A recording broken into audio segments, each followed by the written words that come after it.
मैं सानिया शराज गवाही प्रोग्राम में आपको खुशामदीद कहती हूँ। अजीज़ो, गवाही आपकी हो या किसी और की, वो ईमानी क़ुव्वत है जो खुदावन की तरफ से हमें मिलती है। जिस काम की उम्मीद नहीं होती वो हमारी ज़िंदगी में अपनी क़ुव्वत के ज़रिए करता है कि वो बुरे हालात, वो हमारी मौत की कश्मकश, वो बुरे से अच्छा हो जाना हमारी ज़िंदगी में गवाही बन जाती है। अजीज़ों, ये खुदा का फ़ज़ल और खुदा की बरकतें हैं जो वो हमें अता फ़रमाता है, और वो हमारी ज़िंदगियों में कसरत से काम करना चाहता है। वो हमारी ज़िंदगी में मंसूबा को रखता है ताकि हम उसके कामों को समझ सकें और उसके नाम को इज़्ज़त और जलाल दे सकें। आज हमारे साथ जो शख्सियत मौजूद है गवाही प्रोग्राम में, जिन्हें हमने आज दावत दी ताकि वो अपनी गवाही के ज़रिए आप लोगों की ईमानी क़ुव्वत को बढ़ा सकें, पादरी जोसेफ सादिक, मैं आपको वेलकम करती हूँ गवाही प्रोग्राम में। पादरी साहब, आपका ताल्लुक़ कहाँ से है? जी, मेरा ताल्लुक़ पंजाब से, और फिर एक छोटा ज़िला है उकाड़ा, वहाँ से मेरा ताल्लुक़ है। और आपका घराने में किस नंबर पे आप आते हैं? मेरे घर में मेरा जो नंबर है बहन भाइयों में वो चौथा है। पादरी साहब, पादरी बनना आपकी ख्वाहिश थी या घर वालों का इसरार था? पादरी बनना पहले तो मेरी फ़ैमिली की ख्वाहिश थी, यकीनन, ख़ासकर मेरी दादी की। लेकिन बाद में जब मैंने सेमिनरी के लिए मैंने इंटरव्यू दिया तो तब तक मेरी ख्वाहिश थी, लेकिन जब मैंने इंटरव्यू दे दिया और उसके बाद मैं फिर वापस आया, फिर मेरी ये ख्वाहिश बिल्कुल ख़त्म हो गई। लेकिन ये मौजज़ाना तौर पर खुदा ने मेरी ज़िंदगी में काम किया और मैं फिर सेमिनरी को मैंने जॉइन किया, और फिर मैं उसके बाद बाकायदा तौर पर पासबानी खिदमत में आया। अक्सर वकील वगैरह बनने के लिए कोई डिग्री वगैरह लेनी पड़ती है, इसी तरह पादरी बनने के लिए सेमिनरी वगैरह करना ज़रूरी है या खिदमत को देखा जाता है? मैं समझता हूँ कि पादरी बनने के लिए अगर हम बाइबल की बात करें तो बाकायदगी से हमें नज़र आता है कि यीशु मसीह के साथ जो उसके शागिर्द हैं उन्होंने बाकायदा यीशु मसीह के साथ रहे और वो डिसाइपल बने, शागिर्द बने, और उसके बाद उन्होंने खिदमत का आगाज़ किया। तो ये मैं समझता हूँ कि ये बहुत अहम है, इसको करना बहुत ज़रूरी है। पादरी साहब, आजकल हम देखते हैं बहुत सारे मोहल्लों में और जगह बजगह बहुत सारे चर्चिज़ और खिदमत बहुत ज़्यादा हो रही है। खुदा के जलाल के लिए है या इंसान अपने जलाल के लिए काम कर रहा है? मैं समझता हूँ कि काफ़ी हद तक जो है वो पादरी साहबान हर महल्ले में और फिर ख़ासकर हमारी कॉलोनीज़ में, हमारे गाँव जो हैं और हमारी जो बाकायदा तौर पर जहाँ पर हमारी कम्युनिटी ज़्यादा है वहाँ पर बहुत ज़्यादा पादरी साहबान बढ़ रहे हैं, और एक तरह से ये बहुत अच्छा है। लेकिन कई दफ़ा हमें नज़र आता है, कलाम में ये लिखा है कि आप उनके फलों से उनको पहचान लोगे। तो बाइबल में भी हमें बहुत जगहों पर ऐसा मिलता है, तालीम दी गई है, जो गलत तालीम है उसके लिए बार बार पौलुस रसूल ख़ासकर हमें नज़र आता है, वो तालीम देता हुआ नज़र आता है कि आप उनसे जो गलत तालीम देते हैं उनसे बचें। तो आज भी इस तरह ही है, सेम। अगर इब्तदाई दौर में, इब्तदाई कलीसिया में देखते हैं तो मुख्तलिफ़ तरह से बिदअत का आगाज़ तब से ही नज़र आता है, और आज भी हम देखते हैं अगर तो बहुत सी ऐसी गलत तालीमात हमें नज़र आती हैं। और फिर कई दफ़ा हमें ये बिल्कुल हकीकत है कि कई दफ़ा सिर्फ़ और सिर्फ साफ हमें नज़र आता है कि कुछ लोग इस तरह के हैं जो खिदमत तो कर रहे हैं, उनके सामने ऐसे ही लग रहा है कि वो खिदमत कर रहे हैं, लेकिन पीछे ऐसे नज़र आता है, अगर हम उनके बैकग्राउंड देखें और देखें कि ये किस तरह काम कर रहे हैं, तो ऐसे नज़र आता है जैसे जस्ट वो बिज़नेस है। पादरी साहब, ये साइन लैंग्वेज क्या है और इसको सीखने का मकसद क्या था? असल में मेरे जो बड़े भाई हैं वो भी डेफ हैं, वो साइन लैंग्वेज बोलने वाले शख्स हैं मेरी फैमिली में। तो इसलिए मैं नहीं समझता था कि ये इसमें खुदा का मंसूबा है, लेकिन खुदा शुरू ही से जब मेरे बड़े भाई मेरी फैमिली में आए तो मैं खुद से ही ट्रेंड होता जा रहा था, और फैमिली में सबसे ज़्यादा खुद भाई की बात आगे पहुंचाने के लिए फिर मैं ज़्यादा एक्सपर्ट था, और इसलिए मैं उसको सीखता गया। पहले नंबर पे यही था कि मैं अपने भाई की बात को समझ सकूं और फिर उसको दूसरों के साथ शेयर कर सकूं। पादरी साहब, हम देखते हैं गवाही जो है लोगों की ज़िंदगी तब्दील करती है, तो आए हम आपकी गवाही लोगों के साथ शेयर करते हैं, जिससे आप भी मुतासिर हुए खुदा के जलाली क़ुव्वत से। लोगों के साथ आपकी गवाही शेयर करते हैं ताकि वो भी अपनी ईमानी क़ुव्वत में इजाफ़ा करें। जी, मुझे ये बहुत अच्छा लगेगा कि मैं अपनी गवाही आपके साथ शेयर करूं। मैंने 2014 में खुदावंद मसीह को कबूल किया।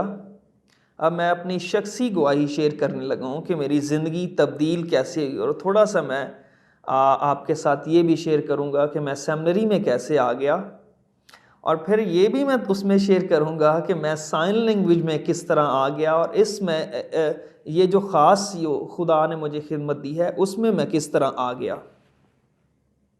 सबसे पहले मैं अपनी ज़िंदगी के बारे में बताना चाहूँगा कि मैं 2014 में मैंने यीशु मसीह को कबूल किया, और फिर मैंने बपतिस्मा लिया, और उसके बाद 2016 में जब मैं फ़र्स्ट ईयर का स्टूडेंट था,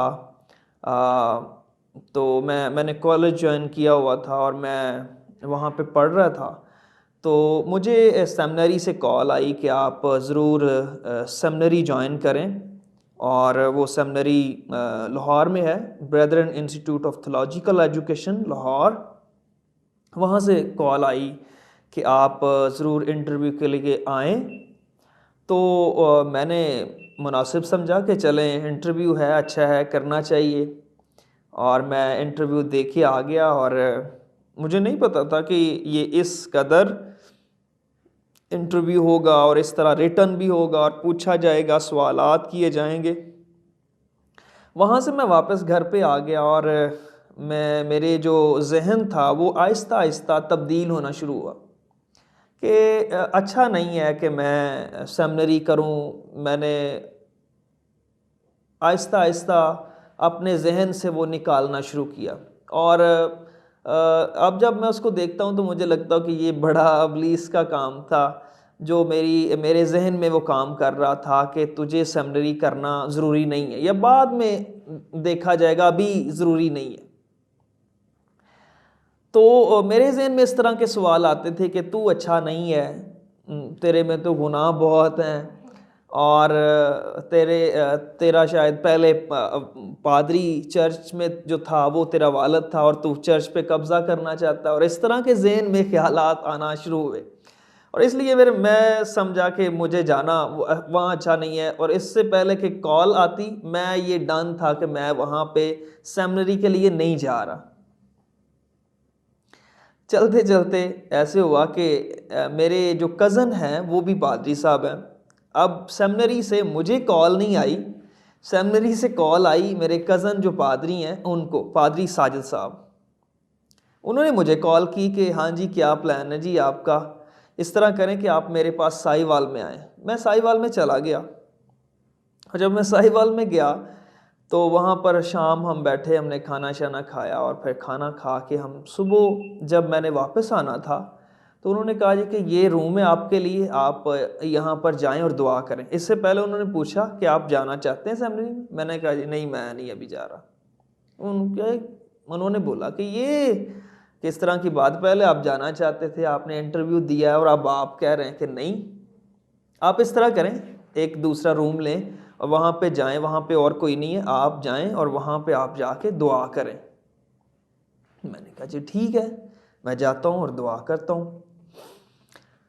मैं वहाँ पे गया और मैं थोड़ी देर के लिए खुदा की हज़ूरी में झुक गया। मैंने खुदा की हज़ूरी में सजदा किया और दुआ मैंने करना शुरू की, और उसी दुआ के दौरान मेरा जहन तब्दील हुआ, और खुदा ने मेरे जहन में ये बात डाली कि ये काम तुझे ही करना है। और मेरा जहन जो बिल्कुल कुछ पहले दिनों से, पहले कुछ 1-2 महीने से बिल्कुल चेंज हो चुका था। इब्लीस ने मेरे जहन में काम कर लिया था कि तू नहीं जा रहा, अब खुदा ने काम किया उस दुआ के दौरान, और मेरा जहन बिल्कुल चेंज हुआ। और मैंने अब उस रूम से निकलते ही पादरी साहब को कहा, पादरी साजिद साहब को, कि ठीक है जी, मैं जा रहा हूँ, मैं उसके लिए तैयार हूँ।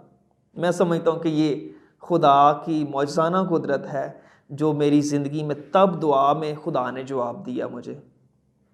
और इस तरह फिर मैं एक दिन जब लोग सारे सेमिनरी में आ चुके थे और मैं उसके एक दिन बाद में गया था, वो सिर्फ इसी वजह से।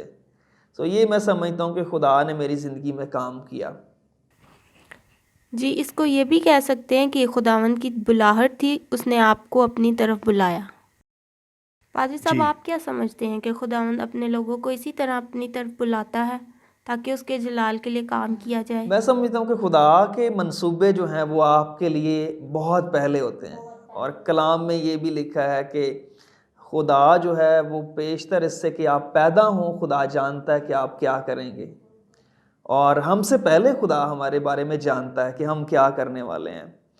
तो इसके बाद मैं अब थोड़ा सा आपको बताने लगा हूँ कि जब मैं सेमिनरी में आ गया 2016 से आगे, तो वहाँ पर मुख्तलिफ जो टीचर होते हैं वो अक्सर ये पूछते हैं कि आपका विजन क्या है, आपको खुदा ने किस स्पेसिफिक किस काम के लिए बुलाया है, तो आपकी रोया क्या, आपकी बुलाहट क्या, कॉलिंग क्या आपकी।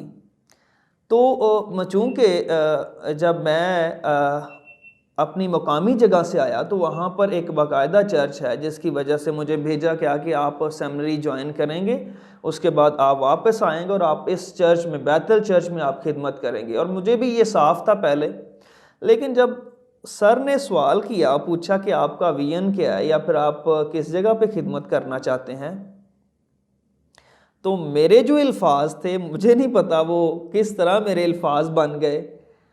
वो अल्फाज थे कि मैं वहाँ पर पाकिस्तान में खिदमत करना चाहता हूँ जहाँ तक अभी तक कोई नहीं गया। तो ये बात वाज़ेह मुझ पर, तब मुझे नहीं पता कि ये मैंने क्यों बोला, हालांकि मैं बैतल चर्च के लिए वहाँ पर गया हूँ।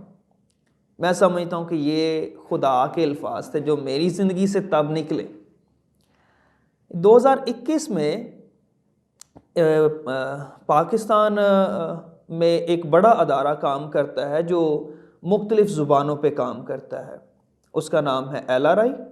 उससे कुछ लोग गए हमारे पास, वो चाहते थे कि हम साइन लैंग्वेज को रिकॉर्ड करें।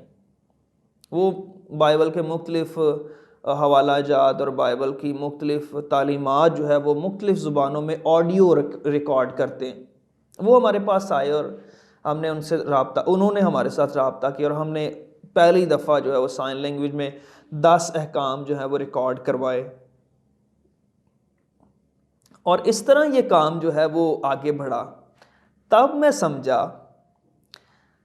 समझा कि खुदा का जो प्लान मेरी ज़िंदगी में था साइन लैंग्वेज को लेकर, वो तो बहुत पहले था। जो मेरी फैमिली में मेरे बड़े भाई हैं, सबसे पहले मेरी बड़ी बहन है, उसके बाद जो पहला हमारी फैमिली में एक बेटा पैदा हुआ वो डेफ था। और यकीनन ये हमारी फैमिली के लिए आसान टाइम नहीं था, वक्त मुश्किल था। चलते चलते हमारी फैमिली ने इस पर बहुत ज़्यादा रोए होंगे। मुश्किल का वक्त होगा कि पहला हमारा बेटा पैदा हुआ और वो बोल ही नहीं सकता, लेकिन खुदा का जलाल मुख्तलिफ़ तरह से इस्तेमाल होता है। खुदा जो है वो मुख्तलिफ़ तरह से अपने लोगों को काम में लाता है और इस्तेमाल करता है। खुदा ने उस बंदे को इस्तेमाल किया। मैं अपनी फैमिली में साथ ही साथ जो है वो साइन लैंग्वेज सीखता गया अपने भाई की वजह से, और फिर मैं सेमिनरी में चला गया ताकि मैं तैयार हूँ डिसाइपलशिप में मैं आगे बढ़ूँ, बाइबल ट्रेनिंग करूँ। तब मेरे ये जो बड़े भाई आसिफ थे, जो डेफ हैं, जो इशारों की ज़ुबान बोलते हैं, ये दुबई में थे। इन्होंने सारी जो मेरी फ़ीस जो मैंने पे करता था वो इनकी तरफ से मुझे आती थी और मैं अपनी फ़ीस पे करता था सेमिनरी के लिए। उनके जो दोस्त थे वो मेरे दोस्त बन चुके थे, उनके जो इंटरनेशनली दोस्त थे, कुछ एक स्पेन से थे, वो भी मेरे दोस्त बन चुके थे। और इस तरह मुख्तलिफ़ तरह से जो उनके दोस्त थे वो मेरे दोस्त बन चुके थे। और फैमिली, पूरे ख़ानदान में अगर कोई मेरे बड़े भाई की बात को समझता था अच्छे तरीके से तो वो सिर्फ मैं था। तो ये खुदा का प्लान था कि वो किस तरह वक्फ़ा ब वक्फ़ा बहुत देर पहले से इस्तेमाल कर रहा था और उसका प्लान था कि किस तरह वो मुझे इस्तेमाल करना चाह रहा है। और फिर 2021 में आके मुझे असल में समझ आया कि असल में खुदा का प्लान इस बंदे को मेरे बड़े भाई को इस फैमिली में भेजना और गूंगा बहरा रखना, इसका प्लान ये था कि मैं सेमिनरी में जाऊं, मैं उसके लिए काम करूं और इस तरह मैं साइन लैंग्वेज सीखूं और ना सिर्फ अपनी फैमिली में बल्कि पाकिस्तान के मुख्तलिफ़ इलाकों में मैं साइन लैंग्वेज को देखकर और डेफ लोगों को देखकर उनको खुदा का कलाम पहुंचा सकूं। बहुत बहुत शुक्रिया आपका पाजी साहब, आपने हमें अपना कीमती टाइम दिया ताकि हम आपकी गवाही लोगों के साथ शेयर कर सकें और आपकी गवाही के वसीला से बहुत सारे लोग अपनी ज़िंदगी तब्दील करने वाले हों, उनकी ईमानी क़ुव्वत में इजाफ़ा और ज़्यादा हो जाए और वो अपने ईमान की क़ुव्वत की वजह से खुदावंद की बरक़ात को हासिल कर सकें।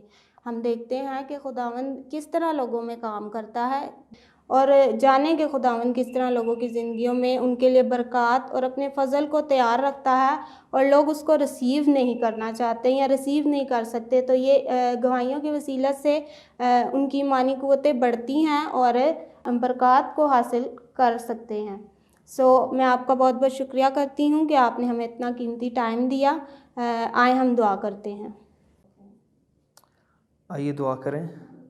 आसमानी खुदावंद, हम तेरे बेहद ही शुक्रगुज़ार हैं इस ख़ास वक्त के लिए जो तूने हमें दे दिया, जिसमें आसमानी खुदा हम अपनी ज़िंदगी के वो हालात जो तूने हमारी ज़िंदगी में किए हैं मुख्तलिफ़ तरह से, तो हमारी ज़िंदगी को इस्तेमाल करता है, वो हम जब दूसरों के साथ शेयर करते हैं तो यकीनन लोग बरकत पाते हैं और ज़िंदगियां तब्दील होती हैं।